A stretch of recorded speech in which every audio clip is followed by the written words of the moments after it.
Konglomerat ini ditakuti Belanda cuma gara-gara sebuah koin.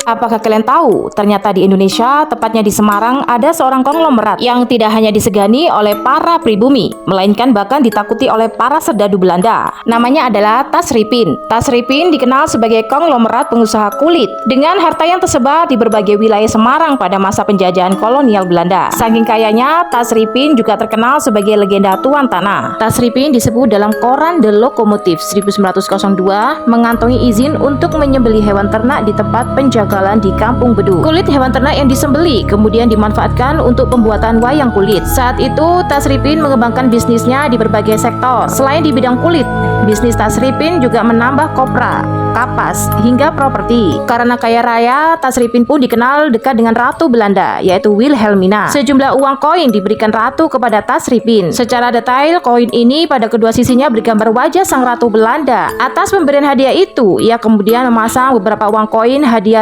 Ratu Wilhelmina di lantai rumahnya. Hal itu membuat Belanda menjadi takut dan enggan untuk menjamah rumah konglomerat Semarang satu ini. Cukup aneh ya? Namun inilah yang terjadi. Mungkin bagi sebagian orang bertanya-tanya, kenapa hanya karena koin serdadu Belanda sampai takut untuk mengusik Tasripin? Hal ini disebabkan karena koin ini adalah koin pemberian dari Ratu Belanda, yakni Ratu Wilhelmina, dan bukannya disimpan dan dipajang di bingkai atau semacamnya. Tasripin malah memutuskan untuk memasang beberapa koin pemberian sang ratu di lantai rumahnya. Tapi siapa sangka, karena di lantai rumahnya ada koin bergambar wajah Ratu Wilhelmina. Akibatnya para serdadu Belanda tidak berani untuk masuk ke dalam rumah Tasripin. Mereka memiliki anggapan bahwa jikalau menginjak foto atau apapun yang ada foto atau wajah sang ratu, sama saja dengan melecehkan simbol negaranya. Hal itu pun juga berlaku pada koin yang Tasripin letakkan di lantai rumahnya. Oleh sebab itulah Tasripin menjadi salah satu orang Jawa yang ditakuti Belanda.